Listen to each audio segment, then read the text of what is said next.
Good morning! Lalong-lalo na po sa mga nanonood ng video na to. Maraming salamat po kasi pinagbigyan mo ang sarili mo para makita ang napakagandang opportunity. Dalawa lang po yung pag-uusapan natin. Una, pag-uusapan natin magandang produkto. Pangalawa, pag-uusapan natin magandang negosyo.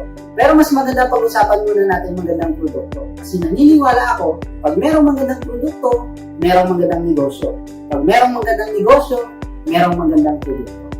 Ang kagandahan sa produkto na pag-uusapan natin is involved health. Kung tatanungin ko po kayo, maganda bang negosyo yung health?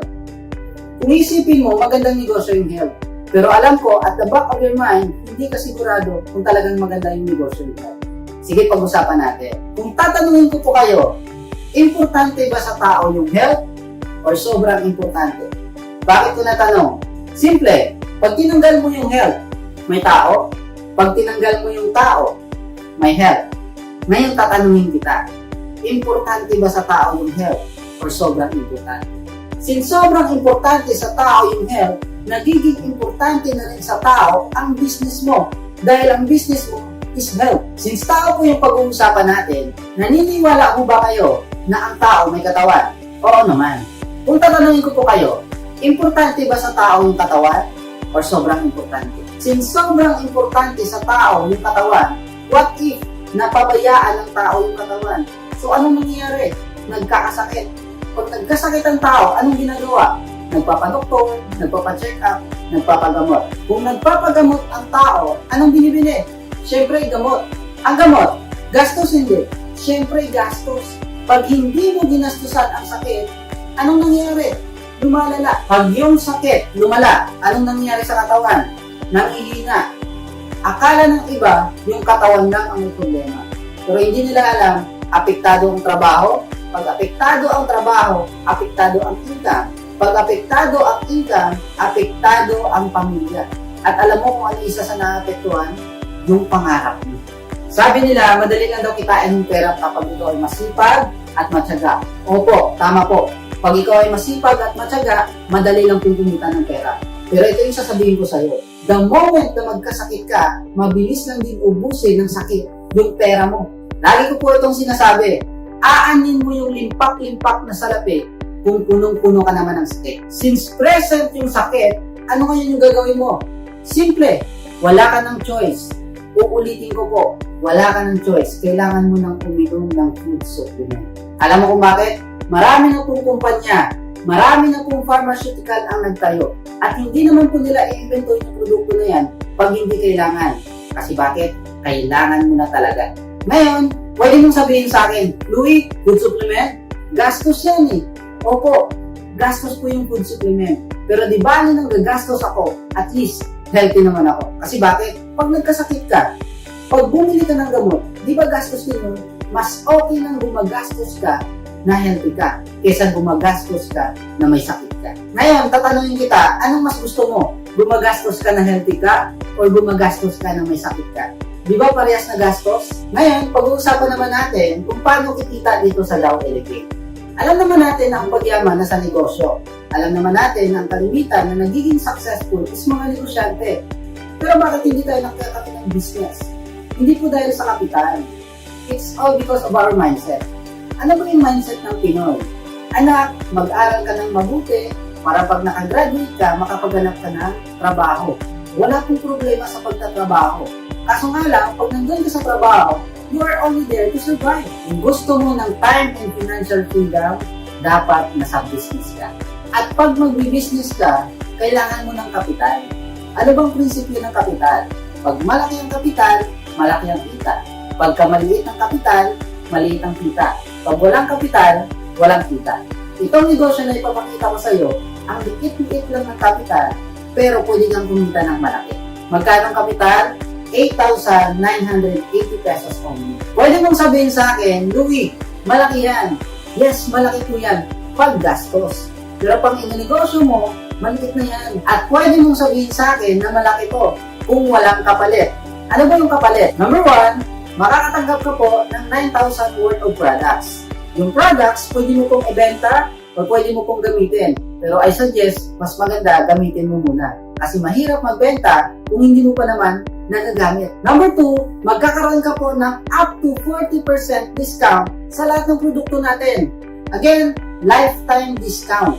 Ibig sabihin, one time ka lang naglabas, pero lifetime ka lang discounted. Number 3, magkakaroon ka pa po ng 100,000 personal accident insurance. Pang-apat, magkakaroon ka po ng personal web page or yung tinatawag natin na ETC. Dito, magkakaroon ka ng username and password. Dito mo po mamomonitor lahat ng transactions ng negosyo mo 24/7. Kahit ikaw ay nasa ibang bansa, kahit nasa Pilipinas ka, basta may data ka lang, may wifi ka lang, mamomonitor mo na yung business mo 24/7. Number 5, magkakaroon ka po ng ATM card. And doon mo po makukuha yung payout mo. Tuwing kailan yung payout ng Dow Elevate?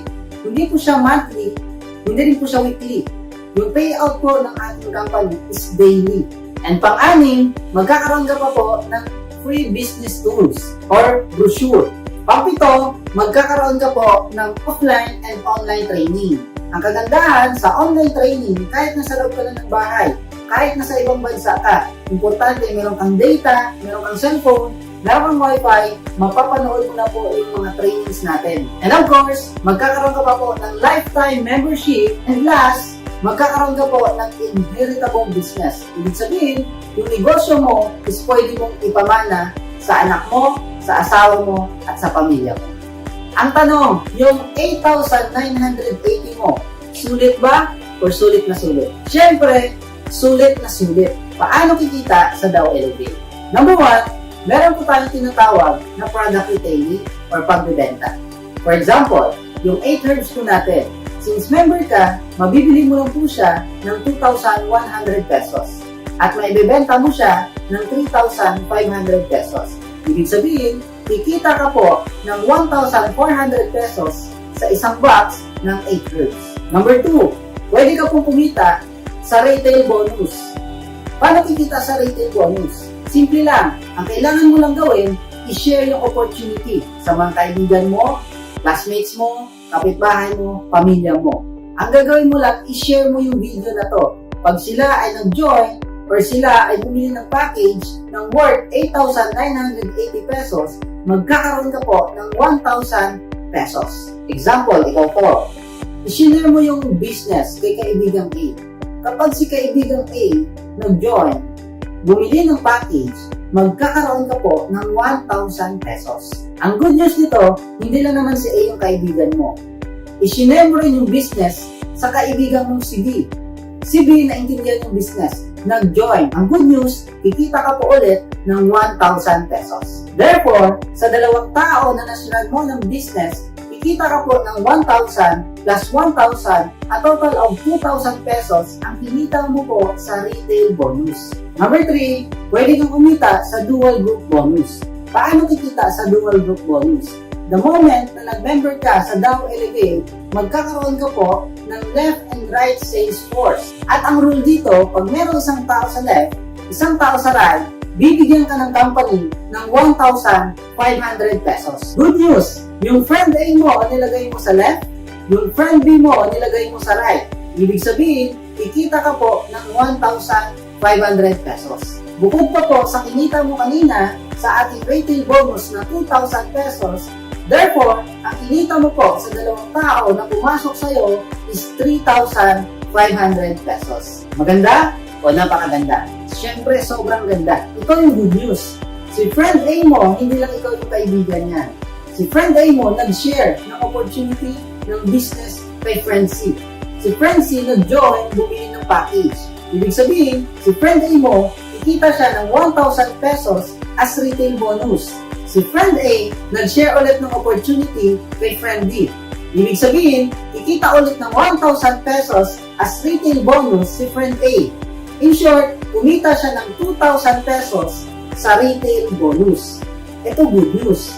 Si friend A mo, meron din yung left and right sales force. The good news is, nag-match ba sila? Yes.